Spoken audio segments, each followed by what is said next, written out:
lessons D and E, students will practice working with trailing zeros. Let's go over how the problems in row A differ from each other. Here we have 6 times 3.14.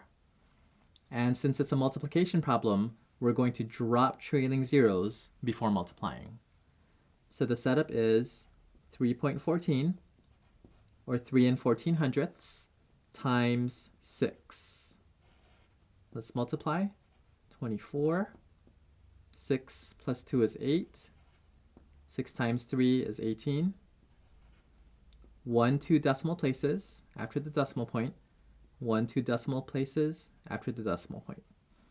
And our final answer is 18 and 84 hundredths. Let's do the next example.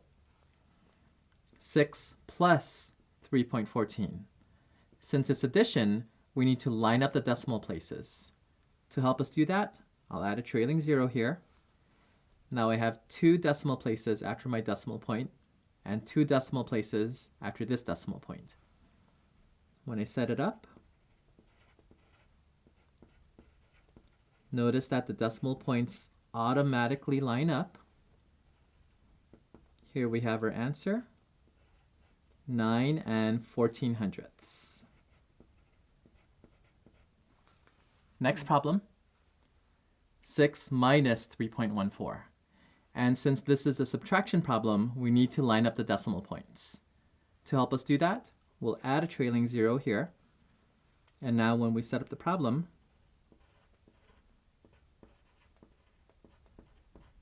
we can see that the decimal points automatically line up with each other. Let's go ahead and subtract. 0 minus 4, we can't do that. Touch and protect that 0. What do we cross out? We cross out 60, write 59. We count it backwards 1 time. 10 minus 4 gives us 6.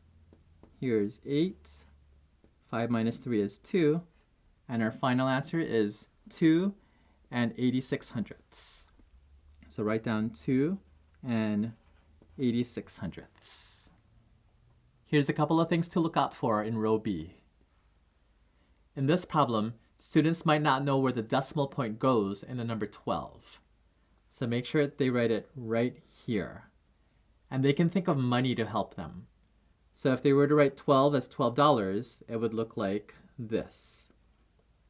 If they accidentally put the decimal point here, that'll make it 12 cents, which is a lot different from $12. So the decimal point goes right here. Here's the last tip for row B. In 12 times 15 hundredths, here's how we set up the problem, and this is the answer that we got. Let me just make sure that decimal point is correct. So here, after the decimal point, I have 1, 2 decimal places. So in our answer, here's 1, 2 decimal places, and there's the decimal point. So before we write our final answer, remember that you can drop trailing zeros, and our final answer is 1 and 8 tenths.